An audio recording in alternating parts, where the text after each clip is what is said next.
জিলহজের প্রথম 10 দিনের আমল, ইবাদত, নেকামল, ভালো কাজ, এটা আল্লাহর কাছে এত প্রিয়, অন্য কোন সময়ের আমল ইবাদত, অন্য কোন দিনের আমল ইবাদত আল্লাহর কাছে এত প্রিয় না।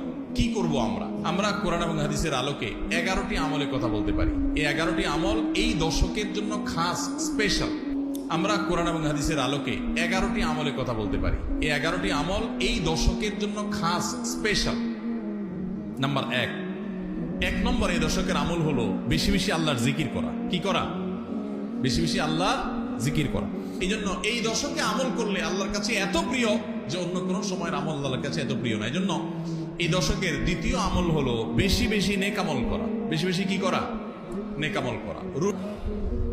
3 নম্বর এই দশকের করণীয় হলো সকল গুনাহ থেকে অন্য সময়ের চাইতে এই সময়টাতে বেঁচে থাকার জন্য বেশি সচেষ্ট থাকা।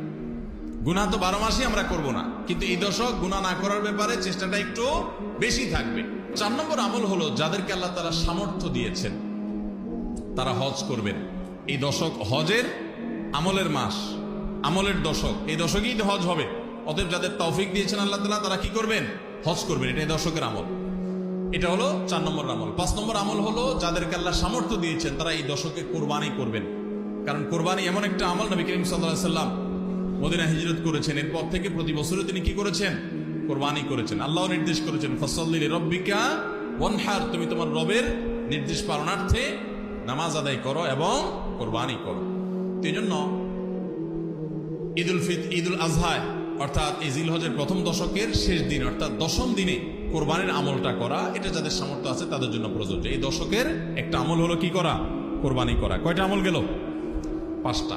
6 নম্বর হলো যাদের কোরবানি করার ইচ্ছা আছে তারা জিলহজের চাঁদ ওঠার আগে আগে জিলকদ মাসের শেষ দিনের মধ্যে তাদের হাতের নখ, চুল, গোফ, অবাঞ্ছিত লোম এগুলো সব কেটে পরিষ্কার করে ফেলবেন এবং এই দশক আর সেগুলোতে হাত দিবেন না।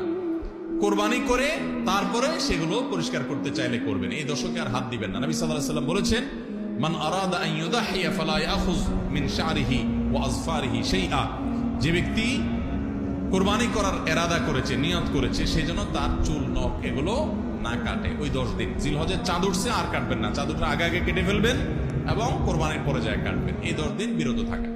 তবে অন্য আরো বিভিন্ন রেওয়ায়াত থেকে, বর্ণনা থেকে বোঝা যায় যে এই আমলটা শুধু যিনি কোরবানি করবেন তিনি নয়, যিনি কোরবানি করবেন না, কোরবানি করার সামর্থ্য নাই, তিনি এই আমল করতে পারেন, তাহলে আল্লাহ তাআলা তাকে কোরবানি করার সওয়াব দান করবেন।